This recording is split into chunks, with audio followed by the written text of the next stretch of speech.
मुळात काय दुनियादारी ही कादंबरी इतकी गाजलेली आहे, त्यातलं प्रत्येक कॅरेक्टरवरती लोकांनी पुस्तकाच्या माध्यमातून प्रेम केलं आहे.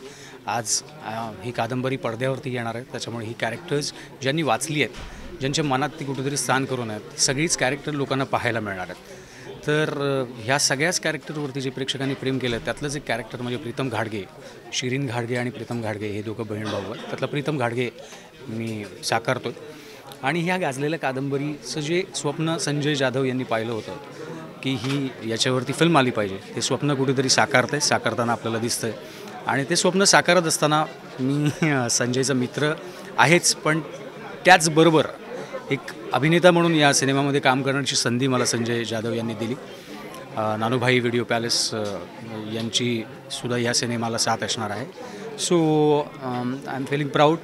आणि सगळीच कॅरेक्टर सॉलिड आहेत, म्हणजे असं कुठलं पर्टिक्युलर कॅरेक्टर सांगू शकत नाही, पण ती जी केमिस्ट्री आहे सगळ्या कॅरेक्टरची, ती बऱ्याच वर्षांनी पडद्यावरती एवढे सगळे जे आम्ही मित्र आहोत, मैत्री आणि एकमेकांचा गिव्ह अँड टेक हे सिनेमात लोकांना निश्चितच पाहायला मिळेल.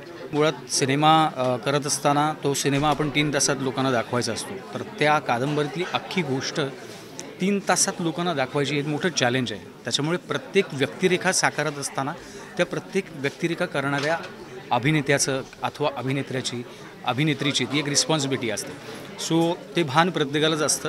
त्याच्यामुळे सिरियलमध्ये आपण जेव्हा काम करतो तेव्हा त्याचं कॅनव्हास खूप मोठा आहे. एक 200 एपिसोड, 260 एपिसोड, 3 तास सिनेमात, त्या सिनेमात त्या व्यक्तिरेखेला पूर्ण न्याय देणं हे एक कलाकाराची जबाबदारी असते.